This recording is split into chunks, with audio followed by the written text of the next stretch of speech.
Welcome to a video on the How to Counter series, where I shall teach you how to counter some of the most notorious characters in the game. Today we shall be taking a look at the infamous Brainium Basher and learn how to handle this sprint tackle on crack. Let's get started.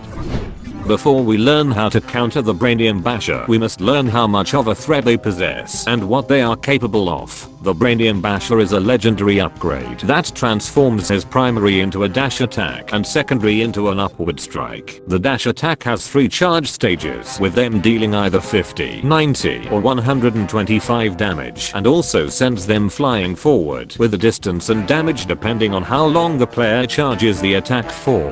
The upward strike deals 40 damage and makes both you and any nearby enemies hover in the air for approximately 2 seconds. The dash attack has a 1.25 second cooldown, whilst the upper strike has a 3-second cooldown, because of the nature of how the Brainium Basher functions, in that the primary method of dealing damage is through dashing into his enemies. It allows them to cover large distances very quickly with the use of both the dash and upper strike, meaning that not only can they escape fights very easily, but can also engage against enemies from far away distances, simply due to how far he can travel. The high damage of the dash attack also means that most of the plant roster, without any damage resistances or overhealth, will instantly die to a full charge attack, with the sole survivors being Chomper, Citron, Snapdragon, and Oak.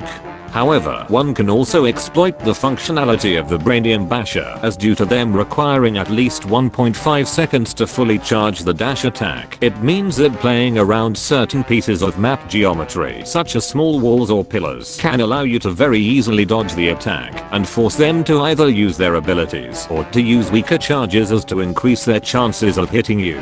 Another thing to mention is that Brainiums suffer against stuns as well as shields, since shields not only stop them right in their tracks but also have barely any damage dealt to them at most. Characters that have access to high mobility like P-Shooter or Acorn will be able to easily dodge the Brainium's dash attacks, or through the use of area denial abilities such as Grody Goop or Bean Bottom, as to force them to keep their distance. But the biggest weaknesses to a Brainium Basher are Cacti and Citrons. Citrons hard counter Brainiums since they have access to both the shield to block their attacks, but also EMP just to stun them, and essentially get a free 1.4 second window to just slaughter them. This matchup can be skewed even further into the Citron's favor if they have the Peached upgrade equipped, as it doubles the stun duration of EMP with a direct hit, which grants you more than enough time to outright kill them. Cacti also hard counter Brainiums, as they can essentially just harass the Brainium with their drone, and as long as they don't have backup, the Brainium will be almost completely defenseless, having only Ultra Ball as a way to attack you. Their potato mines can be used to exploit the Brainium Basher attack and can effectively force them to their death, or force them to be extremely cautious about taking you on, which can grant you many advantages, given that they no longer have the flying fist to destroy the mines.